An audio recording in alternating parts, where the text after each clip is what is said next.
Your boys are back. Welcome to In Rotation Podcast. Your boys are back.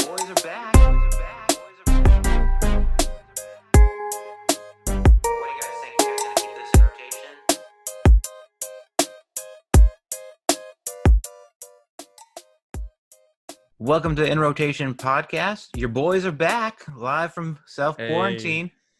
We got me, B, Jer, my boy Leezy, and of course, Nick. What's up, fellas?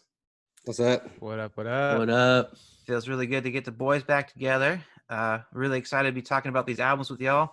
Up on the plate, we got the Weeknd's After Hours, and we got Joyner Lucas's ADHD. So I think we'll jump right in and start with the Weeknd's album. What'd you guys think of this? Any initial takes? Damn. I'll start us off and just say that I listened to this in my room. I turned the lights down low. I put my lava lamp on because I was alive during the 90s. No, but yeah, it was overall it was a smooth listen. I wasn't necessarily blown away by it, but I've enjoyed The Weeknd when I listened to him, and so it was a pretty good album. What do you guys think? Dude, I'm not even the biggest Weeknd fan. I've always liked him, but this one I like more than his past ones, and I don't even know why. But I enjoyed it, and I agree, dude. It's like a melodramatic kind of, It's kind of like super dark, but that's my type. Like my personal taste, you know what I mean? I kind of go the dark route a lot, so I really liked it. I give it overall a good review, dude. I like it a lot. Leezy's gonna break up with Chelsea tomorrow just to start feeling them feelings. Yeah, dude. I can get in my feelings, dude, for sure. I wish I had a girl to break up with. Yeah, man. I mean, so overall, I feel like it was a cohesive project. I mean, there's definitely like theme to it. But as I kind of mentioned to you guys a little bit before, like I don't know, I didn't really like it that much. I see it as an overall project that like makes sense together in itself. But I don't know, I didn't super enjoy it. I definitely do like Old Weekend, like Can't Feel My Face and The Hills, like those classic kind of Weekend hits a lot more than this. There's a couple songs on here that I enjoyed. But overall, I kind of found myself in prepping for this, kind of like not looking forward to the next time that I had to listen to it again, especially by like the fourth or fifth time around. I was kind of like, oh, I got to listen to this album again, So that's kind of my take on it. Cool. I went into it, I hadn't listened to a full Weeknd project before, so this was really my first one. And I liked it at first. I felt it was maybe a little slow at times. But when we really sat down and listened to it, I found myself enjoying it a lot more, especially going through, the lyrics. And like you said, there's nothing groundbreaking with the lyrics, of course, but, the themes and everything, I really just feel like he was very vulnerable on this album and poured out his heart, really. I mean, it's a breakup album, of course, but, you started to kind of connect with those moments, like, when you've been in those situations. So for me, I ended up actually enjoying it a lot more than I thought I was going to. What were some of your guys' standout tracks from the album? I had a couple, Scared to Live Again, I thought was an interesting one. It kind of struck me as like almost like a modern day ballad, like the way the music has kind of come and changed. And he does kind of a little bit of this sort of like EDM R&B kind of thing. And so that was kind of his take on like a love ballad, sort of. Kind of interesting. I'd say Blinding Lights, it's probably it's the most popular track, I think, from this album. That's like one of his single that came out from it or whatever. It was probably my favorite song. It also kind of reminded me of like almost like an 80s montage anthem, like I could see this being totally. In like an 80s movie where like they're getting ready for the big fight or whatever, like, but yeah, those are probably the two that kind of stuck with me the most. Yeah, I really liked Scared to Live Again, too. I thought it was interesting. It's a kind of a fresh take. And, he talks about kind of the whole song is about hoping that the other person kind of finds love, right? And finds somebody else. And how he basically held that person back, and he even kind of realized it while he was doing it. And I think I can definitely relate to kind of being in those relationships where it's kind of ending, but you don't really want to let go type of stuff. So I really enjoyed it for that reason. Yeah, I thought the whole album had like a 80s vibe or something, especially that song that you pointed out, Nick. And it's so weird because I did get an EDM vibe too, and I don't like EDM, but I really liked it. I like the Weeknd. My favorite type of EDM is when they have a dope singer that's kind of leading the whole, maybe the rhythm or the vibe of the song, and it's kind of even though he does go in and out, and it gets experimental with the sound of his voice, and it's almost bleeding into the beat, where it's kind of like, I think Nick texted before, he couldn't even understand what he was saying. Some points I can. Sorry, my dog just walked in. Back on the ground, dude. But his voice bleeds into the beat sometimes, and it worked for me. I think it just clicked for me, But the songs I like number one. You guys might not agree. I liked "Alone Again." It was very, like I said, melodramatic. Another thing that I don't like really, like when it's over the top kind of. But this particular, the Weeknd in particular, I think he can pull it off. I believe him, basically. You know what I mean? In that mold. So "Alone Again," I liked how it was like an intro, and then the beat doesn't drop for like a minute or something. It's really epic. It definitely kind of has that kind of building to it. Yeah. And then I'm like, oh, dude, okay, now I'm in on this album. Because I honestly, I wasn't expecting to like it. So it took me by surprise, which made me like it even more. So "Alone Again," "Scared to Live Again," "Escape from LA." I thought his flows were good on that, but I thought the hook was kind of flat. It was kind of like he didn't have an authentic. It wasn't authentic for me, but I thought the flows were authentic. But yeah, I think those were my standouts. I'll probably some more will come up as we talk about it more, but off the top, sure. I can definitely feel that, especially with the intro song, definitely epic, nice way to start that album, gets you kind of pumped up for it with that slow build up. So I was feeling that on that intro song too. That's funny, the Blinding Light song too, because as soon as I heard that, I couldn't even take it seriously because I'd seen it on so many TikTok videos. Just being on Instagram and seeing that pop up, people doing funny ass dances to that song. And I was I heard it when I was listening to the album, and I was like, what the fuck? Is that a sample? Is that I don't even know. It's just I thought that was a legit 80s song that people were just all of a sudden dancing to on social media now. But yeah, so it was almost kind of hard to take that song seriously because I had that that image of people dancing to it burned into my brain. But yeah, that was definitely a standout song, just because it was like Jay was saying, there was kind of an 80s theme that kind of ran throughout. Definitely popped up here and there, but that was in your face 80s. So definitely. It definitely stood out. So as far as standing out, for sure, Blinding Lights would be on that list. I told you guys before, but that Snow Child track, I just like the classical sort of piano sound to it. That kind of chord progression is pretty, I thought it was pretty moving, pretty powerful. And then the hi-hats that were on top of it just made the song really cool. Definitely a lot of good references in that song. I'm sure Nick appreciated the Eminem reference. There was he referenced Swayze twice. He referenced 2 Patrick Swayze movies or some shit. I don't know. It was just a lot of good references, and I definitely appreciated that about that song. It's funny, I did a little preliminary research with some people who I know are really big fans of The Weeknd, just because we've been talking about doing this for a week or so.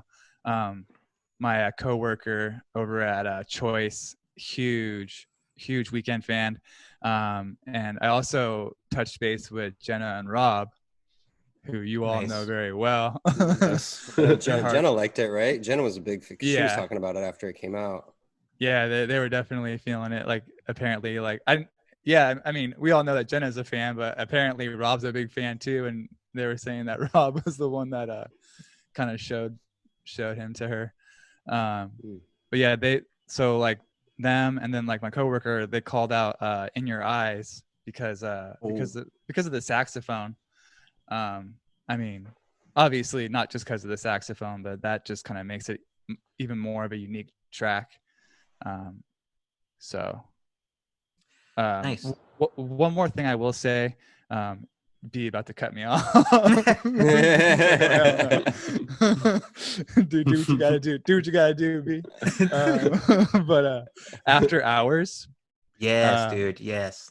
Yeah, like at first I was like, what the fuck, dude, this is kind of lazy. Like they're just like playing that same note over and over again, dude. But like, dude, after a while, like I kind of like just like kind of found myself almost like in a little like it was kind of like trancey. I just kind of Yes. found myself kind of lost in the song. Mhm. And it's almost like just so simple that it's catchy. Mhm. And I was like, oh, okay, that's why it starred here on Apple Music.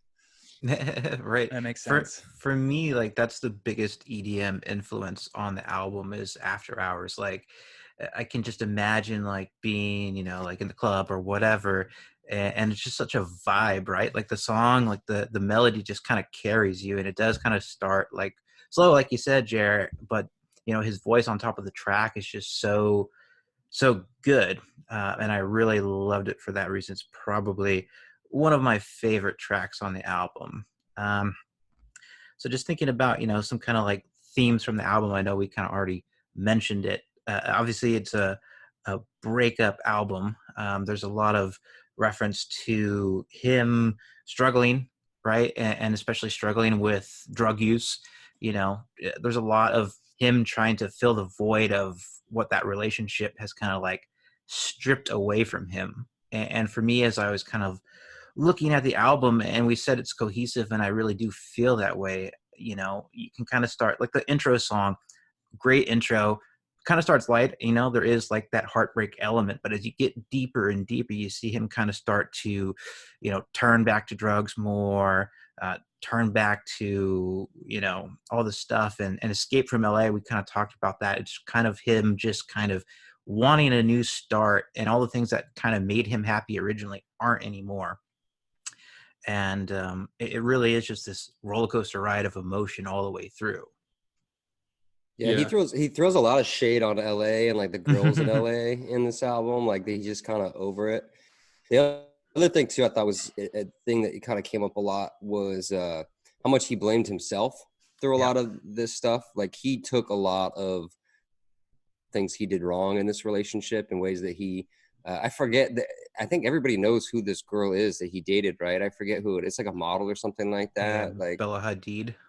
so yeah, but Mm. it's like, but he takes a lot of like the ownership for the way he treated her and why the relationship didn't work too, which I thought was, you know, um, interesting for a breakup album. One thing I think I've mentioned this to you guys before, but I learned from this that you really have to like a genre in order to appreciate a breakup album in that genre. Mm. Like if you don't like that type of music, it's a lot harder to listen to someone get all in their own feelings about a relationship that they were in.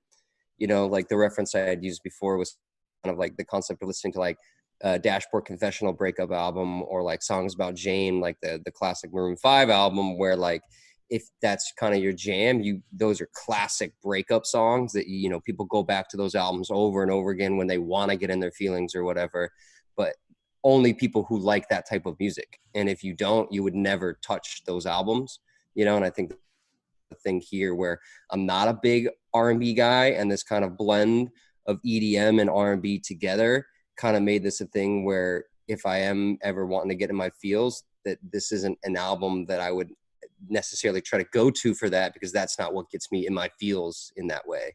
I can completely agree with that. Like, and it almost on that point, like it almost allowed me to like listen to it like from like an outside perspective, where it's not gonna like make me like think about that ex or whatever, because like it's not like pop punk or whatever. Mm-hmm. Like whereas if I was listening to like a pop punk record, like you said, like, yeah, that would actually hit me. But like for this, like I'm more just like kind of fascinated by the music, and like, you know, it's not cutting me to the core, but I'm able to enjoy it and respect it as like appreciating an artist who's getting vulnerable and they're in their own form, you know, with their own method. So Right. Dude, that's a great point, because I wasn't listening to it through that same like lens. I honestly was trying to pay attention more to what he was saying and what the messages were, preparing for this. But I kept listening to it while I was doing things, and I appreciated it more for just the vibe, kind of like what you're talking about, Jer, right now. I think you just mentioned something about it, but the vibe and his emotion had me. So for me, it wouldn't even have had, and it wouldn't have affected me a lot if the lyrics weren't even, if the lyrics were shit, but because I thought he checked off 2 boxes for me, excelled with the dedication, and with him fully, it kind of like he stepped into his, I know he's already a superstar before this, but I feel like he took another step, me personally, and maybe just because I was watching that Uncut Gems movie, so I saw all this press around him because he was in that movie. And I really like that movie, so my headspace is all around the Weeknd. But I felt like he took another level, like step towards stardom, and by really spilling his feel. Totally. Even though I wasn't paying attention to the words, and he must have been. I mean, I was, but I'm not as in tune with him. But that and the just musicality of it. Those 2 boxes were checked for me at a high level, so I was already like, dude, this guy can say whatever on this album, and I think unless he says something wild and just takes me out of my my vibe, then he can't really lose on this one. But that if you can't, like, back to Nick's point, if you can't get into this genre in the get-go, it's just a fascinating point that you made, because I was totally not listening through that scope. but be like, yo, like just to like throw that kind of back at you, like, do you resonate like with this album? Like, does it like take you back to like a breakup that you once had, or like even like a struggle with addiction? Like, because obviously there were kind of themes there. Like, I don't know, for me, like Escape from LA, like it was like, okay, like this has gotten to be too much. Like, I'm out of here, fuck this. Like, I think everyone can sort of relate to that on a certain level, just like being fed up, or, you know, something not working out any longer. Or I don't know, what was your like kind of key like resonation there? Sure. Yeah. And I think it really is, he talks a lot about wanting to be a better person on this album. I don't know if we ever truly see that come to fruition. I mean, there's definitely moments where he like everyone said, he admits his own faults a lot. But he also falls back into them too. That's a big theme on the album. It's not just that, he's aware of the things that he's done, but he's also constantly and unfortunately kind of falling back into them. And I can definitely relate to that from being younger and, being stupid, and me being the reason why a lot of my relationships ended, and you have to address that toxicity in your life and be real with yourself. And that's really what he's doing, which is a good step towards, having more positive relationships in the future. I don't know if we ever saw him kind of get out of that hole, but he's trying, and I think it takes a big person to really reflect on yourself like that. And not only that, but put it out there for everybody to see. Like, this album's about somebody, and that somebody's going to hear that, and then the whole world's going to hear that. And I think it's pretty crazy, a big, huge step for him. Yeah. Yeah, funny. Lizzie said something earlier about the lyrics, and how he's like, he kind of could have said sort of whatever, because of kind of like the filter he was listening to it through, wasn't going into it trying to listen to a breakup album, was listening to it from just kind of the album itself.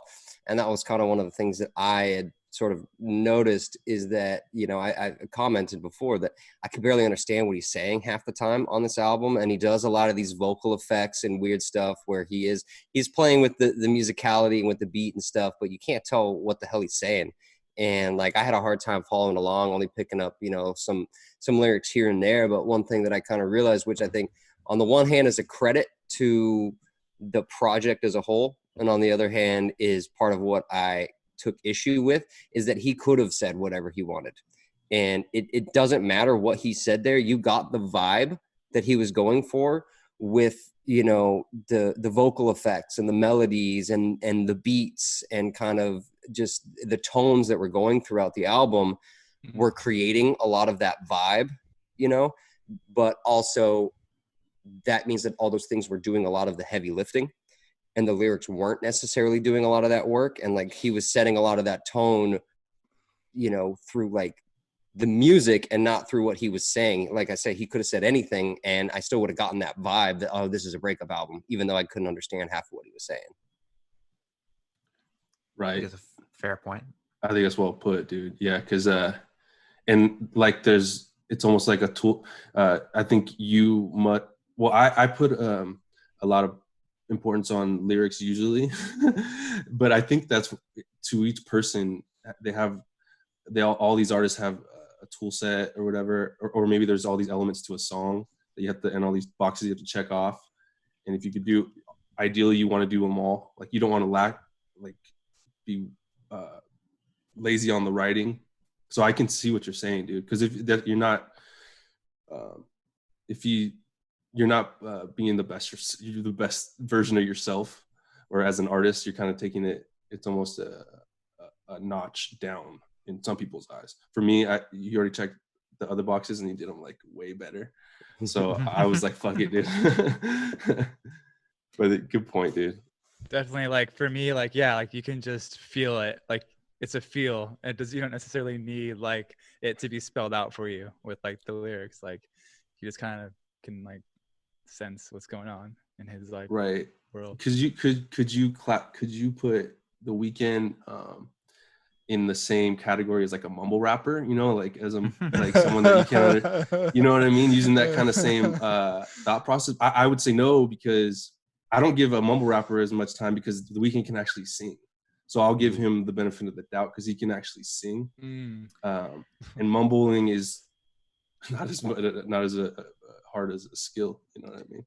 I mean, I think it depends on who it is, you know, like I think there's some Right. artists that, you know, the mumble rap that they do, their music becomes the instrument, right? The same way that, you know, The Weeknd is singing and using his inflections and whatever to kind of create that vibe. I kind of feel it's a similar scenario there, but there's people that do it better and worse, right? And The Weeknd's probably one of the ones that does it better, and that's why he is where he is. So I think that has a lot to do with it too. Yeah, good point. For sure. Yeah, I mean, one thing that I'd kind of noticed from this is like, I think I sort of mentioned this to you guys before, but I'd as The Weeknd was kind of coming up, and especially with some of his other songs that I really liked, like Can't Feel My Face, as I kind of had started to see him as kind of this up and coming version of like our generation's kind of Michael Jackson, with this sort of this pop and this vocal, his performance style and all that. And he's kind of helping define a genre to a certain degree in our generation. And I lost a lot of that feel with him on this album, and felt a lot more like he kind of used almost like it might be a template that he kind of created, but this sort of this EDM R&B template of doing these like ethereal sounds. And like there is a lot of fullness. At first, when I listened to it, I didn't hear a lot of that. A lot of it was kind of bothering me that it was so like high octave, like 80s, like synth and stuff like that. But I was listening like just on my phone, like playing, you know, in the kitchen while I was cooking. And then when I actually put some headphones on, I got to hear a little bit more of the fullness to everything that was kind of going on. And so I gave him a little bit more credit there on kind of how sort of thick or meaty kind of like some of the music there was. But a lot of it just did feel, it feels a little bit more like he kind of has set this sort of template for like EDM and R&B, and used his own template of kind of like, okay, this is how you do this sort of 80s synth beat. You do some low, like ethereal sounds, and you kind of fill out the song that way. And then you can say whatever you want using vocal effects and whatever. And so I kind of lost a little bit of that feeling of, you know, the innovation and like kind of the defining a genre in a certain way that I kind of had of him before. But at the same time, you know, I think B, you made a point earlier that he really has kind of come into his own on this album. I think that's even kind of a flip side of the coin. Like I'm almost arguing against myself there that I agree that he has kind of done that. This, once you kind of make a name for yourself, then you kind of have the right to make an album like this where you can be vulnerable and you can experiment and you can kind of do things like that. And I think that he, you know, earned that right, and he's done. I think if you look at it from that side, he did kind of succeed. You know, I think it was a successful project overall. But it just, to me, it was by the end of it, it just like, you know, a couple songs here and there kind of stood out, but a lot of it just sounds the same throughout, you know? Yeah. And I think, you know, you said it, like, this is his sound, and it was such, I think, a personal album that, you know, I don't know if he had a lot of range to really switch it up and do something totally groundbreaking with what he was really trying to go for, right? I think he pinned it all on one or a few themes, and because of that, the songs maybe weren't as diverse or whatever as they could have been on a different album where it wasn't all about this same kind of central theme. So I think that kind of maybe has something to do with it too. Yeah, just to add to that, dude, I thought sometimes I was kind of refreshed by the fact that I could tell his recurring themes. Every once in a while, there would be a repetitive lyric that stuck with me, Mhm. and then that's all I needed, really. So that was kind of when I just in the zone listening to it, I kind of just was like, okay, this is all I need right now. Like, you can just repeat that on a hook, on an authentic flow, and I'll eat that up right now, because I did listen to it in a lot of different environments though. Like I worked out to it, which is weird. That And is then kinda weird. yeah, but He's like crying on the treadmill. Exactly. But yeah, I thought sometimes when you would give me a little, just something that stuck with me because I was being a lazy listener, kind of, you know. I was like, okay, maybe he's making this for this vibe. But Right. either way, it works for me. Yeah, I picked up not only a couple of the kind of similar lyrics and obviously themes, there was even some like melodies and stuff like that were kind of similar, where I found the more I got familiar with the album, there was a couple times where I'm really bad at song names and stuff. So like, and especially when I'm listening through albums over and over again, I don't check every single time to see what song it is, you know what I mean? And so there would be times where I'd hear kind of a melody and I'd be like, oh, I think it's this song. And then it'd be a different song. And I'd be like, oh, that's just really similar to the other song, but not necessarily in this negative, like redundancy kind of point that I was making earlier, but kind of goes back to that theme and the cohesion of the project as a whole, where, you know, it almost reminds me a little bit of like a musical, right? Where they have like a reprise or something where they use like the same kind of refrain or the same kind of melodies in different bits of songs, so that you kind of, it ties a thread all the way kind of through everything. And I kind of picked that up, you know, here and there on the album. Yep. I think what was interesting to me, so probably the hardest song on the album, like the most like I guess you'd say radio worthy song, was Heartless, and it starts with the Metro Boomin tag, which I love. You could tell Metro Boomin produced it. It goes really hard, and if you don't listen to the lyrics and what he's saying, like, you would think it's just a song about, you know, flexing really hard, getting women, whatever, being in the club, partying, and that's what it's about. But if you really look at what he's saying, the reason why he's doing it is because he just feels like alone. He's really just doing all this stuff to fill a void that this woman left him with, and I thought that was just a really interesting take to kind of have this be like your radio ready song, and listening to it out of context is completely different than listening to it in the context of the album. Yeah, I was surprised he went with like that bitch language. In the Yeah. song.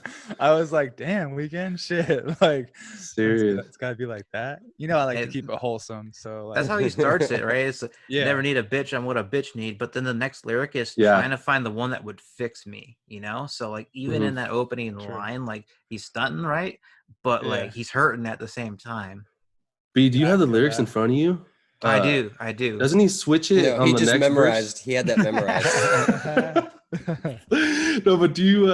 I think he say reverse in like the next hook or something. Does he say? It's a flip from Snow Child. So on Snow Child, he says something like, I could pull it up here in a second. She never need a man. She's what a man needs. So it's like a flip on that he starts it off. So in Snow Huh. Child, he's talking about how this woman, whoever it is, she's kind of intoxicating to him, and like he's really into it. And then on this song, he flips it of saying like, yo, I'm the shit or whatever. I don't need a girl. But then the very next verse, he kind of contradicts himself. And there's a lot of that too in this album of him kind of going back on things he said or contradicting later or even immediately, which is kind of interesting too. That's cohesion points right there, right? Boom, cohesion. I think so, dude. There's another thing, not cohesion on this album alone, but I think it's interesting that in past albums, his goal was to get to LA. Like his goal was to get to California.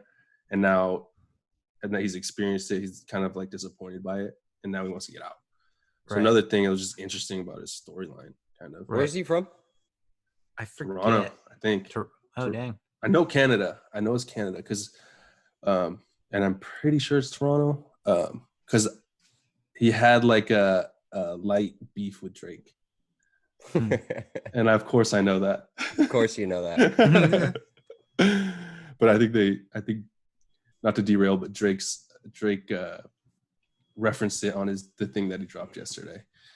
But sorry to derail. No, you gotta sneak Drake in there somehow. That's how we know you're a Drake stan. Yeah, gotta establish that, dude. Well, don't Drake and Weeknd have a song together, or am I tripping? You would think they would have to, but They- I'm not. They do. It's on one of Drake's older albums, and then they had it was a really, that's why I say light beef. It was this, they're kind of making subliminal things, and it was about OVO and Oh, Crew Love, dude. Crew Yeah, Love, like, yeah, 2011, which is like when Okay. Trilogy came out. Yep. Which is the first time I had heard the Weeknd Trilogy. I know that's one of his first like album. I think it was like a triple disc, huge. It's like 30. I don't know. I think it was like 30 songs. But like I think before that he had like a couple of few mixtapes, and then Trilogy was like that first like main like album drop. That's when I had first heard him. And like kind of like Nick was saying, like it was like, oh shit, this is like a fresh ass sound. Like fuck, this is like tight. Like kind of like had that groundbreaking feel to it. And then like going back on Nick's point from earlier, like yeah, maybe this newest album, it's like it's not so novel anymore, right? So it's like you expect, I mean, in order to like be as like interested in it, you would need that sort of like element of like making it a fresh and, like you said, innovative sound. But maybe that wasn't really there for some of us. And I don't know, for me, like having that 80s feel kind of maybe made it a little like different for me than what I was expecting, having some of those like 80s sounds that I wasn't but yeah, I mean, overall, it's a pretty smooth listen. Agree. And, you can really just, if you listen to it the whole way and you look at, the lyrical content, like it really is like a journey. And, it starts off with him kind of being sad, and that's of course through the whole album. But then, there's kind of like the getting back together phase. And then there's kind of like it gets a little delusional too. And by the end of it, it doesn't end in a happy place. Like it ends with him kind of, trying not to revert back into his old ways, and even kind of sounds like, he kind of wants to die a little bit. So it is really kind of a wild ride from start to end. But did you wait real quick? Did you find did you find like the some of the ends of the songs like to be kind of abrupt? Like, I don't know, like for some reason I was like, oh, like in these like, oh, like very like drawn out sounds, like Nick said, ethereal sounds, and then it's like really a really abrupt ending. And I was like, Nick, you're feeling me on that kind of? Yeah. I can't remember what songs, because like I said, I'm just the worst at song names, but that hit me a couple times. Yeah, I was like, oh shit, it just ends. Just ended like that. I was like, is that kind of like symbolic? Like he's ripping himself out of LA, like abruptly, or I don't know. I'm reading too much into it for sure. So that's I think that's an interesting point, because I didn't notice that, but if that was like that's kind of cool point you make right there. I hope that he did that intentionally, because it's kind of like, that'd be or like his girl, or like the breakup with his girl was super abrupt. I don't know. That's a All right. sidebar though. B, my bad. Back No, to you're all good. Well, Right. speaking of abrupt endings, I think we'll wrap this one up. What do you guys think? You guys going to keep this in rotation? We'll go to you, Nick, first. Yeah, probably not. I won't go too deep into it. I mean, I think overall, for what he was probably going for, and for fans, The Weeknd was a successful project. Just, I think to my biggest point earlier of that you really have to love a genre to kind of appreciate a breakup album in that genre. And so I'm looking forward to more Weeknd club dance songs, like his kind of more popular stuff. I thought maybe Blinding Lights might be one that kind of stuck around in my rotation, but even that, after listening to it a few more times, I'm sure I'll see it in like a movie sometime for some sort of a montage where they're getting ready for the big competition or something. So, but no, I think he did what he wanted to do here, but it just wasn't for me. So probably not going to be keeping this in rotation. Cool. Jer? Yeah, I think as with most albums, there's a couple takeaway songs that I might throw on a couple of playlists. For the most part, yeah, I'll listen to it a couple more times. Jay? I think I'm going to keep this one on my rotation. I liked it cohesive, and I liked it as passive listening. So I'll keep it in rotation. Yeah, for me, The Weeknd, After Hours, I think I will keep it in rotation. There's a few tracks that I will probably put on a playlist, but overall not that many. I think it'll definitely be something that I'll want to listen to as a whole if I am going to revisit it. It's definitely not something I'd spin all the time because, I don't want to be depressed. But other than that, I think I definitely will keep it in rotation. Okay, so moving along, Joyner Lucas, ADHD. So when I first heard the album, I thought I liked it. I listened to it a few times. I had it added to my library. And then after a few listens, I honestly deleted it. And so when you guys picked it for the album, I was like, oh shit, I guess I better download it again. It's like that. And it wasn't that I disliked it. It's just there wasn't enough that I did like. But my perception of it changed through listening to this. And at the end of the day, I think it's an album that I did enjoy. So what were your guys' thoughts?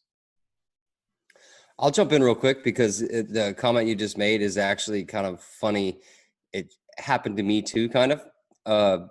I listened to it right after it came out. I kind of forgot that I'd heard it before. I found out about Joyner from when he was on M's Kamikaze album, because one of my favorite songs on that album is the Joyner feature.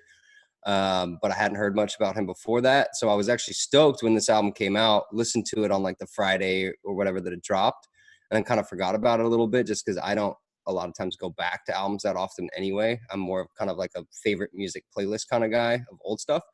But then I listened back through it and I was like, oh, I forgot how dope this album was. And then I kept listening to it for this and listening to it and listening to it, and found myself being less and less impressed with it the more I kind of listened to it. So that by the time I'd heard it, 5+ times or whatever, same thing where if I had it downloaded, I probably would have eventually cut the album from, my library or whatever. But I liked it a lot at first. And then just, I don't know. I think some of in a different way that like The Weeknd was super like cohesive. This was too, but the themes and stuff like that grew tired on me. Whereas The Weeknd almost kind of started to grow on me a little bit the more and more I listened to it. Yeah. Go ahead, Jay. Yeah, go ahead, Jay. All right. You go. All right. So, my bad. But yeah, no, it was a good listen. I enjoyed it.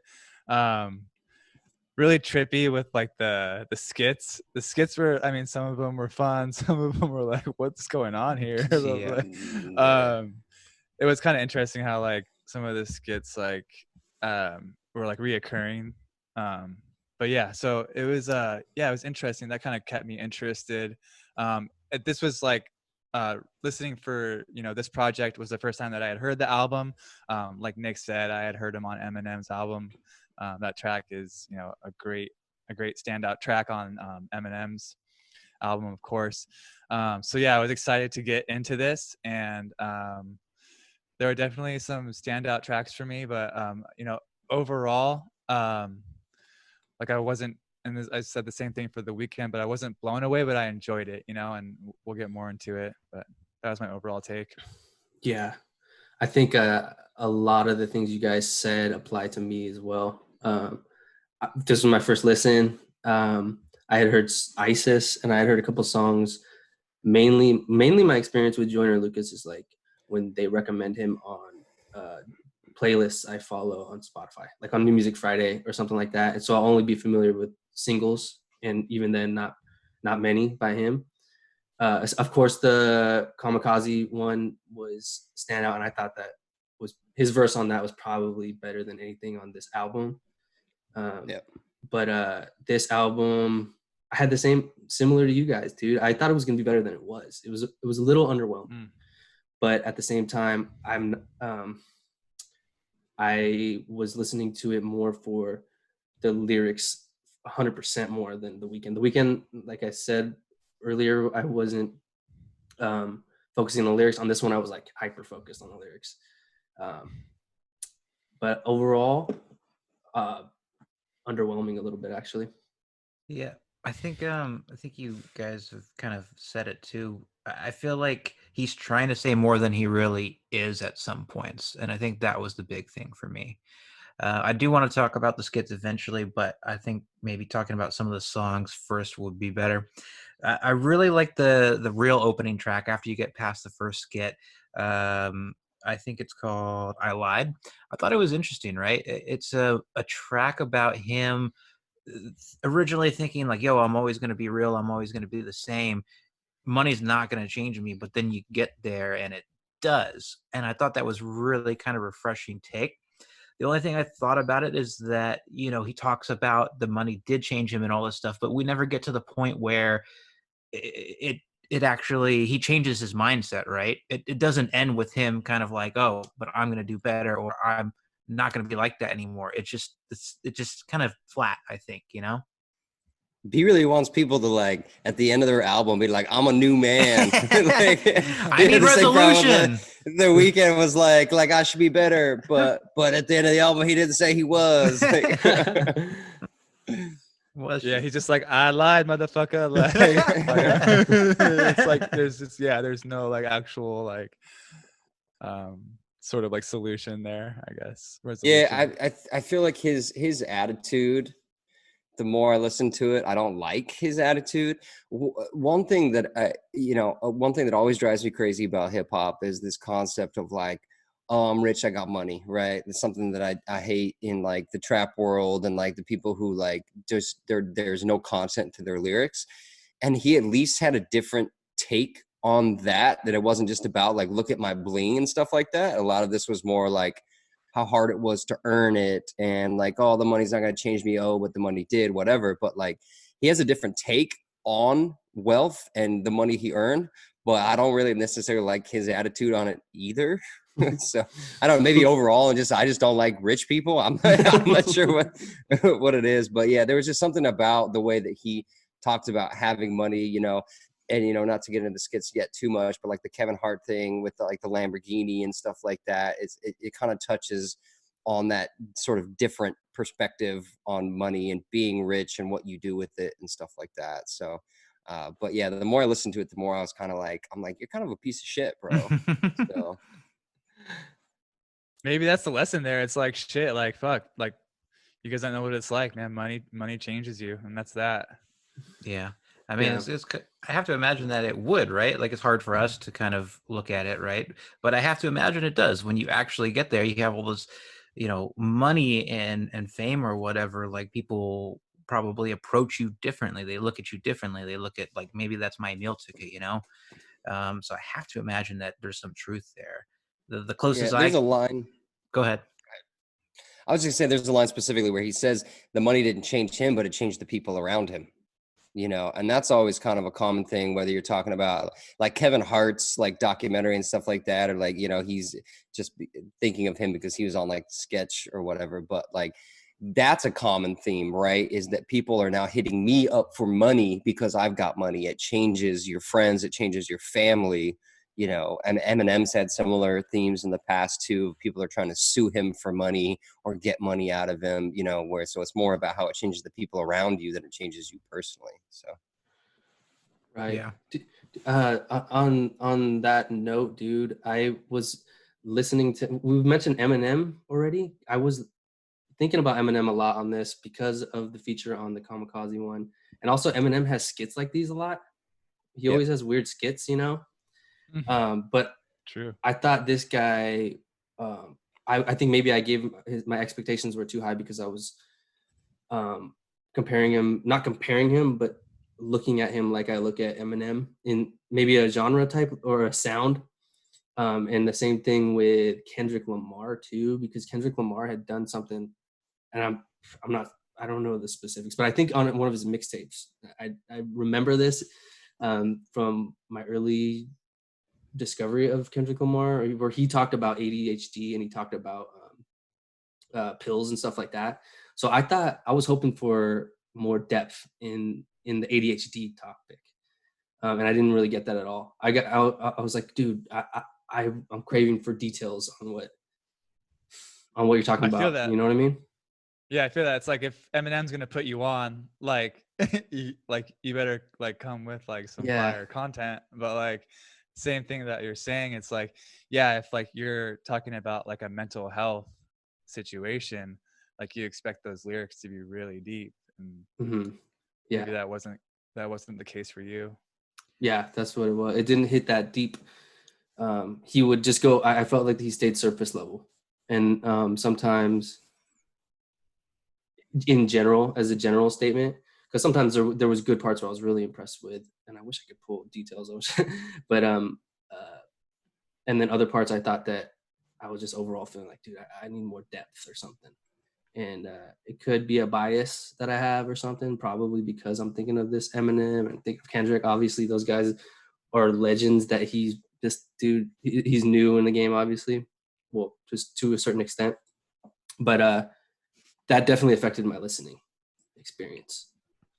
I can feel that. Like there wasn't like any particular tracks. Like I didn't do like a deep dive into the lyrics, so to speak, but there weren't like any tracks that really like brought me in and like made me feel like, oh shit, like the struggle is real. Like I can feel what you're going through, or like Yeah. the actual title track, ADHD, Right. like that's a big standout for me. And like he does talk about, I think, like wanting to die or some shit like that. And that's pretty heavy, but like it's still, I mean, just because you say it doesn't mean like I believe you or necessarily feel it.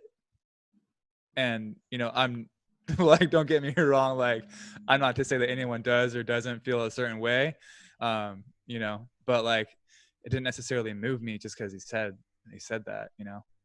I think my biggest issue, you mentioned the title track and kind of tying in the skits too. Mental illness, mental health doesn't get a lot of time in the sun, especially in hip hop. That's not something you ever hear discussed. So it was a great opportunity to really focus on that, and he does. But his message at the end of the day is that his medication doesn't work for him, and I think that's okay. Like if that's your personal preference, then fine, that's your body, whatever. But to kind of go out and recommend that other people, like you're on a platform at the moment and you're telling people like, oh, these drugs don't work for me. um and even in the skits, like in the skits, the doctor is like, it's very, very weird, right? You were talking about it, Jared, like where the hell is this going? And they talk about recommending actual drugs, like the therapist is trying to give him cocaine or something weird. Like that's not the message you want to be sending with this album when you're talking about mental health. I thought it was very weird and a very poor choice. So here's something that was important to me to bring up as I more and more listened to this and looked into, and I think this ties with what you guys have been saying, what part of my issue was with the album, and then also the skits as well. The more I kind of looked at it, there's a chance that he's actually being like sarcastic or like ironic about the ADHD thing. So much of this, he's talking about how he had to like overcome this struggle, right? And like he talks a little bit about where he came from and like this overcoming the socioeconomic kind of background. Like he used to work at McDonald's and he quit that job to like pursue music or whatever. And like that's a kind of a theme that I think makes sense, that resonates with people of like, you know, you got to commit to what you're doing. You got to come from wherever you came from to do it. But overcoming this ADHD thing, I mean, it seems like he's like this concept, right? If he's not diving that deep into it and he's not giving you more, and that he needs to be taking mental health more seriously, it feels a little bit like he's doing that on purpose and that he's almost being ironic or sarcastic about it. And one of the best examples of that is the Chris Tucker sketch, where he's specifically making fun of him for using ADHD as an excuse and calling it this pity party. So to a certain degree, he's almost acknowledging that, you know, Chris Tucker's like, what, you just need to smoke some weed, man. Like there's nothing wrong with you. You know what I mean? So it's like, I just want to get your guys' take on that. Is that like, you know, this concept of from the outside perspective, people are like, you're fine and all you need to do is smoke weed? Or is it more him kind of acknowledging that it's actually not that big of a deal and that it is kind of more of a pity party thing? Because I think if it is the case, that kind of actually more addresses what your guys' sort of issues with it were, right? It was like he recognizes that it's not, and that's why he's almost like poking fun at to a certain degree. Man, I think my take on that Chris Tucker, because that did make me think. I had to pause and think about that because he's directly addressing the ADHD thing in that way that you just described. I thought that he wanted to have all aspects. Maybe just thinking now I'm realizing this, but in response to your question, maybe he wanted to have just that side of the discussion on the table. If maybe his objective of the album was to just not have a final way that he's telling you to deal with to view or deal with ADHD, but he wants to get it on the table and he wants you to know all these different sides. So he's including Chris Tucker addressing that exact thing. So that actually makes it a little deeper for me, makes me like that skit a little more, but I want to have that in the songs as well. I don't know if you guys have, because that's a really good question. I don't know if Jared and B want to respond to that too. I'll take a quick stab at it. Like for me, like just like because you referenced Chris Tucker, like I feel like for me, like that's like him going to Chris Tucker and being like, hey, yo, like record you like roasting me for like 2 minutes about like lagging on this album, like roast me for having ADHD and using it as an excuse. I think I think Nick, you're like kind of you know, like maybe sort of suggesting that he's like kind of being meta about his like ADHD. And so I think in that sense, like, yes, like he's definitely like making it known that like he acknowledges that he uses it as like an excuse, you know, and he's definitely acknowledging that he's had like some, you know, poor, I'm guessing that the skits like with like the doctors or whatever are like him trying to say that like maybe like the healthcare system is kind of like blowing it when it comes to treating people with ADHD. You know what I mean? But as far as like any other like deeper meanings, like I didn't really like think about it on that level. So I mean, yeah, like Jay said, it's a good question. The way I kind of viewed that skit was it was other people's perceptions, right? From the outside looking in of what having mental illness is like. Like, yo, dude, just get together. Like, just smoke weed. Like, it's not that big of a deal. Like, it's, you know what I mean? So just you can do this type of stuff. And that was kind of my take on it. That's how I looked at it. This is how other people view me, but it's actually a real issue. I liked your idea, Jer, of the flipping also the skits with the therapist of, okay, the system's not working kind of thing. But I don't know, that was just so out there for me, especially to start the album with it and then to do it again right before your title track. Like it was just, I don't know. Yeah, If that's what he was going it for. left a bad taste in my mouth. Yeah, definitely. But Uh, Wait. If that's what he was going for, if that's what he's sorry. going for, trying to paint, like it just, I don't think it accomplished its goal, but I did think Right. about that, and it's an interesting way to look at it. Yeah, I mean, so one of the notes I have specifically is that the kind of the dialogue, the audio samples, and the skits, they get kind of tired. Like they're like, it's one of those weird things where you can tell people who are influenced by Eminem, because they typically they do skits. You know what I mean? People who are more influenced do skits. Like Logic does skits. He's known for being influenced by Eminem. Like Joyner, obviously, he got his big ticket from Eminem. He does skits. I've never really liked Eminem's skits. You guys know I'm a huge stan. I've never liked his skits, and I didn't like them on this album, but at the same time, I think that especially the ones with the therapist, they're doing the Kevin Hart one was a little out of place. I think it was trying to touch on his perspective with like money and stuff like that. I mean, that's really what a lot of this album's about, is kind of how he came from, what he had to kind of overcome, and where he's at now, or sort of like, the themes. And I think that's what the Kevin Hart one was doing.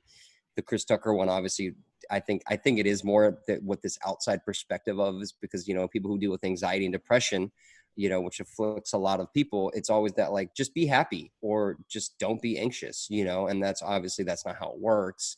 And even for something that people maybe take less seriously, like ADHD, it probably is a similar thing of like, just focus, just don't be hyper, but they were dark. The ones with the therapist, they were dark. I think they did the job that they were trying to do, of like, they were kind of scary. You know what I mean? Like, of this concept of like a doctor, like telling you what's the right way to think and stuff like that. And then telling you, putting drugs on you. And, from my own experience with mental health issues and being told of what I should or shouldn't take and what will and won't work for me, you don't know until you kind of do it yourself. And who knows, especially if he's been dealing with this since he was a kid, how intense those sessions with doctors might have been, where he maybe really did feel like that. And I think they were meant to leave a bad taste in your mouth. I felt like they were a little out of place. They made me uncomfortable. I think they were supposed to, so they did the work they were meant to do, but they were kind of gross, to a certain degree. Yeah. Yeah. And sorry, go ahead, Jay.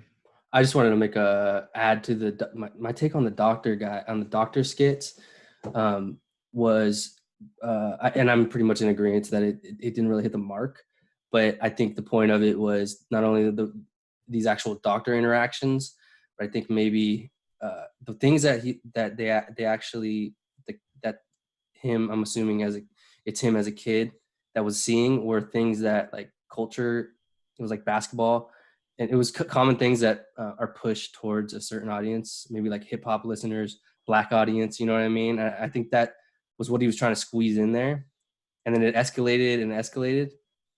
That's kind of a take, but also Eminem has a skit with a doctor. I don't know if you remember, Nick, on one of his albums. I think, gosh, I suck with titles and calling up exact names, but it's a conversation with him talking to a doctor. He's like a British doctor. It's the same type of thing, but this doctor's not forcing. He's asking him questions, and then he's just like, you could do a little coke here and there, but the voices, Yeah. and that's all I was thinking about the whole time when I heard it. So that kind of immediately took me out. I was like, it's kind of exact. I've seen this already, but I hate overall. I didn't like those. They didn't hit the mark for me. Yeah, because he talks about his own personal sobriety a lot through the album, which is cool, But I feel like he's trying to paint the picture that all drugs are the same, like cocaine and whatever kind of medication you take for ADHD are all the same. And even if that's your personal opinion, like that's tough to push out to the masses and to your fans who, some people probably really look up to him, so that was kind of my biggest thing through all this.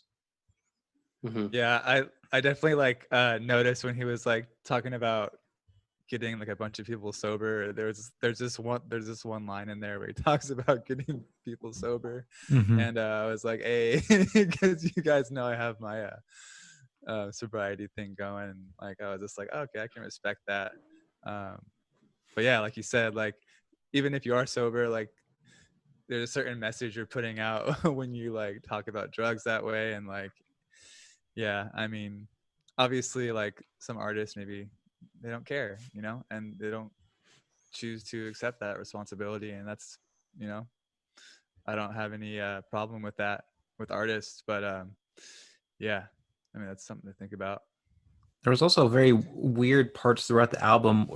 You could tell that he is anti-drug and anti well, intoxication and everything, but there's also moments in the album where he talks about either getting drunk or getting high or whatever, and I couldn't tell if that was like a past him or like a struggle thing or a relapse, and I felt that there was mixed messages there too. I don't know if you guys saw that too. I saw that too. As a overall, I thought it was kind of disjointed in the messaging. Right. I think it needed to be more brought together, like more time spent to pull together.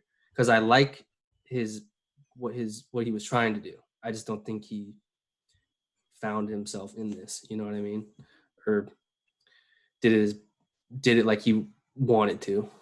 I'm sure. I think he's going to evolve. I think he has the potential to evolve into something into something bigger.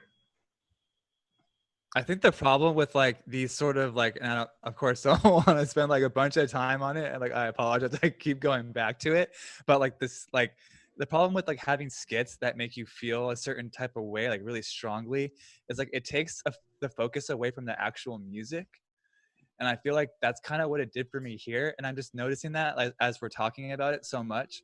And I know I'm like probably like the one who keeps on bringing it up, but like, dude, it makes you feel kind of icky, and it takes away from the actual music. And that's kind of what it did for me. Cause like for Eminem, with Eminem, for example, like the whole album, like all like every single song makes you go like, oh fuck, like, and it makes you uncomfortable, talking about like killing your mom and like just the most absurd shit. And like, the whole album's like that. So like a weird skit with Ken Kniff from Connecticut talking of like in a really like creepy like Chester the Molester voice like doesn't really like throw you off that much because it, you know, the whole, you know. So for me, like I was expecting like something not like more wholesome, but like just kind of like more like chilled out, like sick flows, like, but like, you know, I didn't necessarily get that. I mean, Yeah. I'm not saying there wasn't any sick flows, but That's and that, you know, it's we've talked a lot about themes and stuff like that. We haven't talked a lot about the music itself on this. And you know, from his feature on Kamikaze, which this poor guy, we just keep relating everything back to like Eminem with him, which is just like not a fair like association to make, but it is. They are kind of like intrinsically tied together. But like from that, like I know that Joyner's got flows, and like he's really good. And I love like the cadence to the way that he flows, where it's not trap style, but it's not like old school. He does this like sick blend. It kind of reminds me a little bit of like Royce the 5'9", which is also still kind of tied to Eminem in a certain way. You know what I mean? But there's not as much of it on this album as you know you'd like to have. You know, and there's some random songs that like he's barely rapping at all, you know, like The War is one where it almost feels a little out of place to a lot of the rest of the album. That's the one with the Young Thug feature, where like Young Thug's part feels like it fits more in the album than Joyner's part does, you know, which obviously is a little bit ironic, but you know, I think one of the big things for me that was a standout, probably my favorite song from the album is Devil's Work.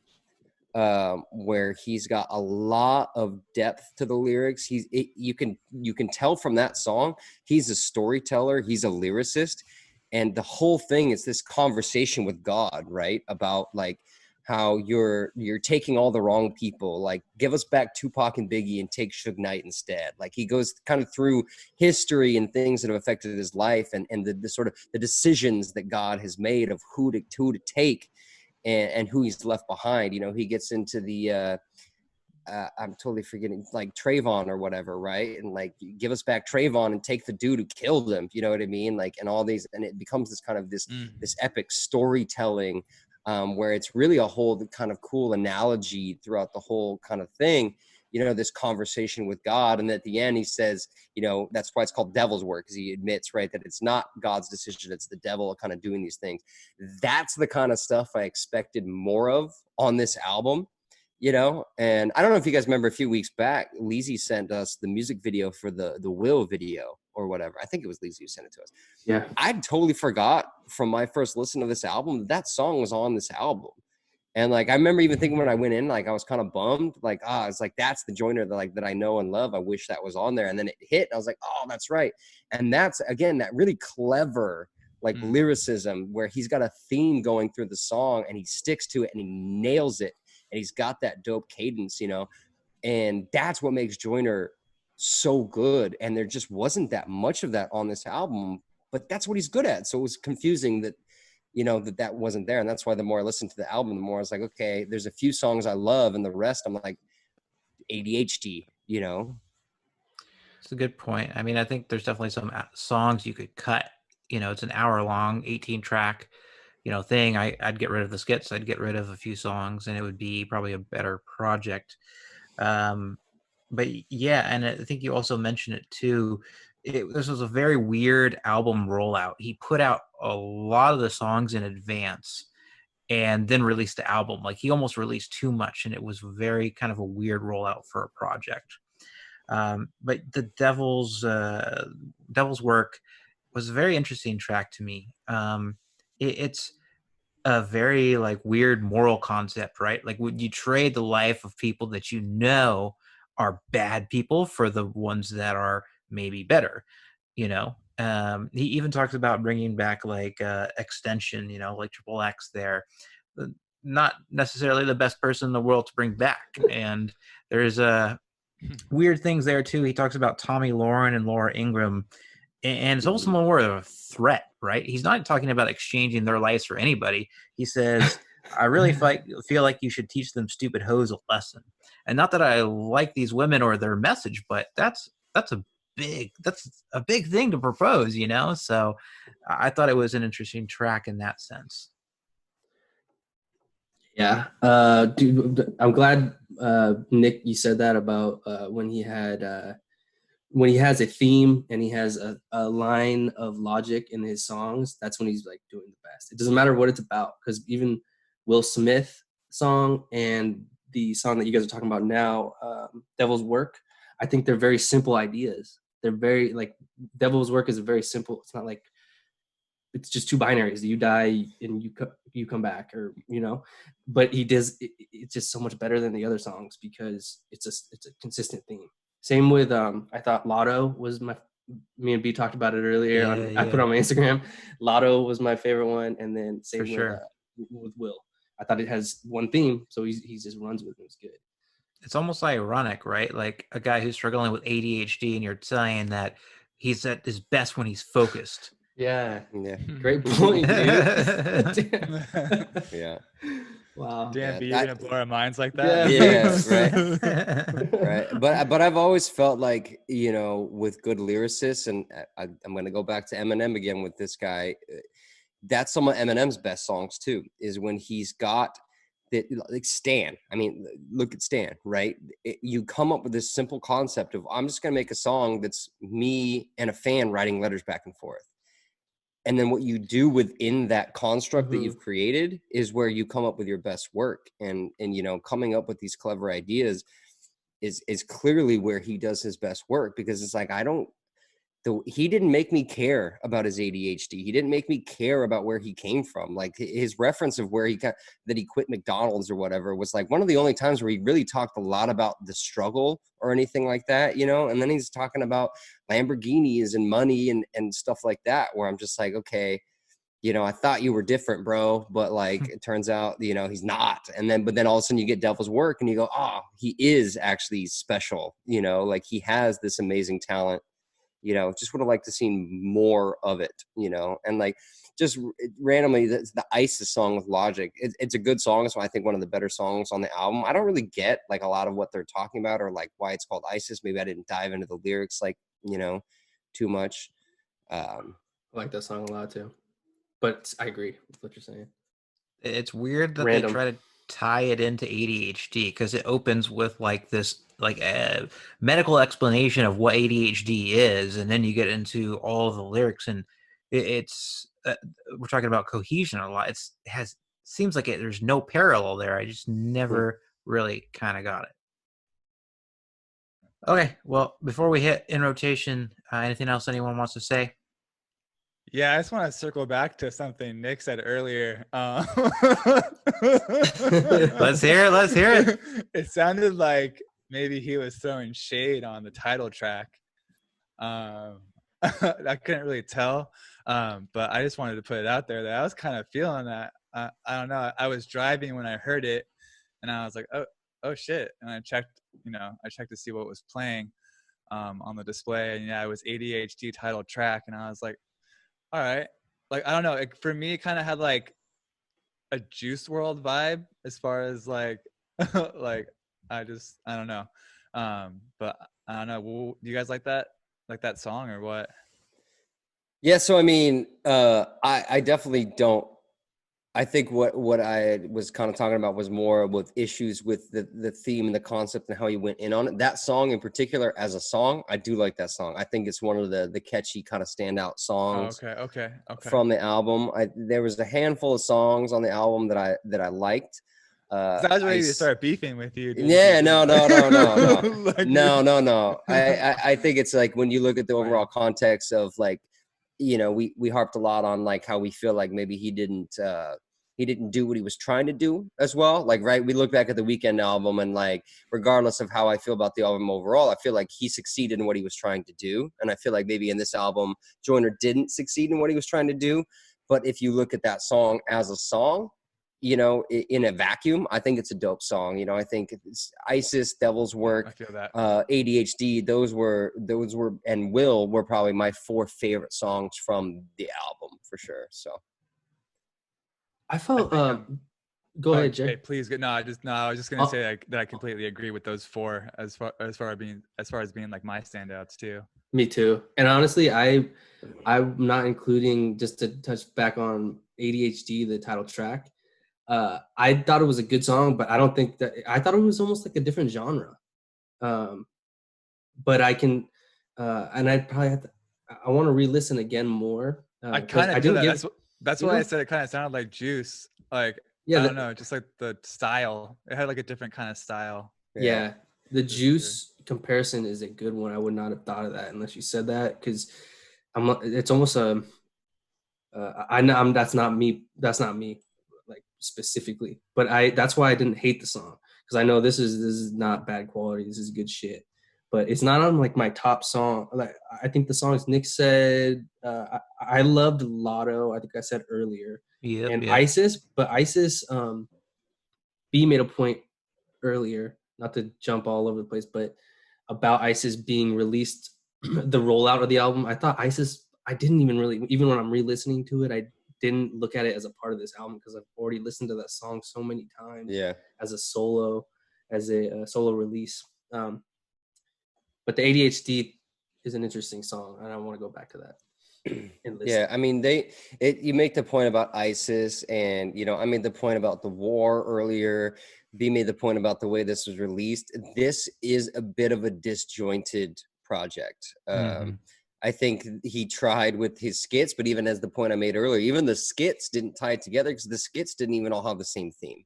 You've got these themes about ADHD and the doctor, and then all of a sudden randomly there's one about like the money he owes Kevin Hart for like the Lamborghini, which is touching on a different theme of the album. Like, and then there wasn't another skit that talked about like the money side of the album or anything, So I think it was a little bit disjointed. There wasn't that cohesion. And obviously with us talking about the Weeknd on the same pod, when you compare those two side by side, you've got one that's a very cohesive project and the other one that's a little bit all over the place, where, to your point, it sounds almost like a different genre, like a different song, a different artist, you know what I mean? Like, and then you had the war that felt a little bit out of place. And then you've got this, Logic where, they had that sample about like the stats of ADHD. And then Logic's in there talking about like murdering people on the beat, which is just like classic hip hop, like kind of like speak. Like it was just kind of a lot of stuff like all over the place for sure. Yeah, I agree. And we talked about the project's slow rollout and how a lot of songs came out. And maybe that's the issue, maybe he didn't like sit down and just bang out this whole album, and that's why it's kind of lacking in cohesion. The song with Timbaland, which it definitely feels out of place too, who's also like the biggest name producer on the album. Like, I think it was just put together in bits and pieces, and it kind of has a theme, but the theme kind of falls flat throughout. Which song was that produced by Timbaland? 10 bands. Oh It's yeah. That song is actually pretty dope though. That song's dope. I like that. I like that hook. Yeah. But it's also too that being all over the place, maybe you go back to give him a little bit of credit of it's about ADHD, right? Like, yeah, you know what I mean? Like if that's the Dude. concept of it, but I don't know if that's again giving like credit where credit's not due, but at the same time, like if it that would be a brilliant theme for an album about ADHD is to be all over the place and to not be focused. sure. And I think it's in stark contrast to like The Weeknd, who had a hand in producing the whole album, right? Like he's a producer too, and there was some random credits there. Metro produced like 3 or 4 tracks with him, but it's just a completely different sides of the spectrum, right? You have this very personal album where The Weeknd had a hand in producing everything, wrote everything, and then you have the Joyner album that was released kind of slowly over time, and didn't have a lot of big name producers or whatever. So you've got very, very different projects, and I think that's really interesting too. Okay, so in rotation, what do you guys think? Nick, we'll go to you first. You gonna keep this in your rotation?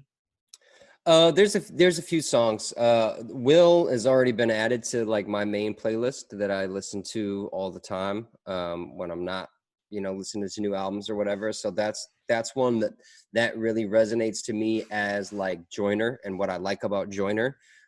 It's clever. I relate to the album or to the song, to the content of the song. I can't separate it from the music video either because the music video is pretty dope too. So you got that. Devil's Work, I do love the concept of. It's not one that I'll probably put on a playlist, but it's that like if people want to talk about lyricism and telling a story or having a good idea for a song, that's one that I'll kind of be like, yeah, but have you heard this? This is a cool concept, And then maybe ISIS, because I am a big Logic fan too. Might find its way on a playlist or two, but overall with the album, there's between the skits and the kind of all over the placeness of it, there's just not enough. It's going to bring me back to the album. But Will in particular, I love Will. That's one of my favorite songs like that I've heard like in 2020. So nice. Okay, we'll go to Jer. For sure. Yeah, because of it being sort of a little bit all over the place. Like there's certain songs that I can like throw on to like, oh, I'm feeling like confident and I'm feeling myself. And like there's another song where it's like, oh yeah, fuck yeah, like I'm like about to overcome something. And then there's like another song where I could put on a playlist for like, oh, like I'm kind of like down in the dumps. And like, I don't know, just because of that, it does seem like a little maybe unfocused, but like because of that, it's also diverse in its own way. So like, for that reason, I'll be able to kind of pick and choose songs for certain occasions. But it would definitely be hard to sit down and listen to the whole album through unless it was like super passive. So it's not really going to be in rotation. For sure. Jay? Yeah, because we're judging it on an album as a whole, I say not in my rotation, but I'm still like, I really like Joyner as an artist. Yeah. And I think that I'm excited for his next project. Yeah. You know what I mean? Maybe he takes it to a new level because I like the subject matter that he's interested in. I just want him, I think that his next project could be, more in depth and more fleshed out. And I want to but like I think Nick and Jared said just now, like there's standout tracks that definitely will be in rotation, but the album as a whole, no. his music videos are really good. To Nick's point earlier, not only the Will one, the Lotto, and if you haven't seen Lotto, he reminds me of like a Schoolboy Q vibe in that, like the way he's got. Maybe it's because I think he's wearing glasses, but I like that video. And there's a couple. I think back in the day he made. I don't want to say this because I'm not 100%. I don't want to talk out of my ass, but I think he made the video back in the day when there was a Trump guy and a not Trump guy, and they were sitting at a table going back and forth. And it was like years ago. Oh, yeah, you're right. Yeah, no, I'm pretty sure that was Joyner too. And that song is sick. And that's another one of those things where he came up with a concept for a song. It was the Trumper versus like the Never Trumper, and like what's good for the country. And they like were arguing, going at it. Yes. And it is a sick song. I went back and found it after I had heard about Joyner through Kamikaze, and was like, oh shit, boy's been doing it for like a hot minute. And again, that goes back to what we're saying. When he finds a concept for a song, he kills it. Those lyrics, dude, they tell a story. You got to check that song out. I wish I could rememper what that song was. I know. It's easily Googleable. Yeah. It's a dope song. Even with just type in, I don't know. It's fine. But that one, I remember when I put the connection because I had seen it. It's called I'm Not Racist. There you go. It's called I'm Not Racist. Check that out. It is sick, dude. I remember when it gave that video in particular gave me goosebumps, man. It's good.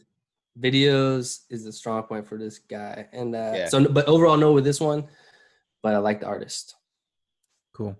I think I agree with you guys. I think there's songs that I'll definitely keep. Lotto, I know me and Jay talked about it. I love that song. I think it'll go on one of my playlists. Goldmine, I really liked. I Lied, I definitely liked. But overall, and I really like Will. We talked about that too. I really do like it. It's a very cool track. But overall, probably not as an album. The whole stance he took on mental health and medicating really put me off.